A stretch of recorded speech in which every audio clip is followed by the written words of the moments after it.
आज मैं आप लोगों को एकादश स्कंध का 15वां अध्याय सुनाती हूँ, जिनमें वानप्रस्थ और संन्यास आश्रम का वर्णन है।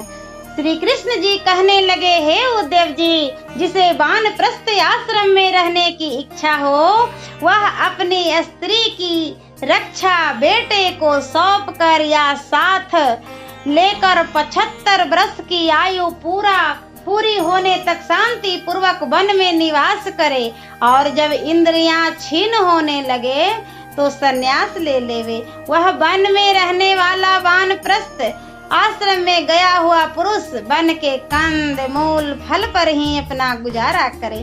वन वृक्षों के पत्ते और छाल को ही पहरे, मृग की छाल को भी ओढ़ सकता है। बाल रोम नख मुछ ज्यों का त्यों रहने दे, काटे नहीं दातुन करे। 3 बार ठंडे जल से स्नान करे और भूमि पर सोवे। गर्मी में पंच अग्नि तापे, वर्षा की धार शरीर पर सहे, सर्दी में कंठ भर जल में खड़ा रहे। इस प्रकार तीनों ऋतुओं में तप करे। अपने खाने की वस्तु कंद मूल फल आप ही वन में जाकर लावे, दूसरे से मंगाया हुआ ग्रहण न करे। न प्रभात का सायकाल और न सायकाल का प्रभात में ही व्यवहार करे, न संग्रह करके रखे। इस प्रकार वन के पदार्थों से ही वानप्रस्थ आश्रमी यज्ञ आदि से मेरा पूजन करे, और शेष सब कर्म गृहस्थों के कर्मानुसार होकर करे। इस प्रकार के व्रत से मरने तक उसका शरीर सूख जाता है, तब मेरी दया से उसे स्वर्ग मिलता है। और यदि वह मेरी भक्ति किए हो तो फिर मुक्ति भी हो जाता है। जो मरने तक इस आश्रम में रहकर मेरा ध्यान करता है, वे मुक्त हो जाते हैं। यदि आयु के अंत भाग में उसे कुछ वैराग्य हो तो वह संन्यास आश्रम में जा सकता है।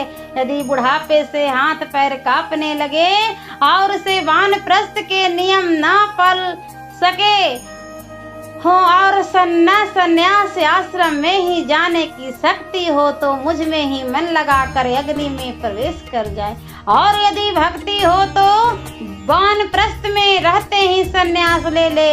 ब्रह्मा से संन्यास लेते ही यह मेरा स्थान लांघकर ब्रह्म में मिलेगा। यह इस अभिप्राय से सब देवता या स्त्री पुरुष बनकर उनकी तपस्या में विघ्न डालते हैं और उसे नाना भय और कारण दिखाकर संन्यास नहीं लेने देते।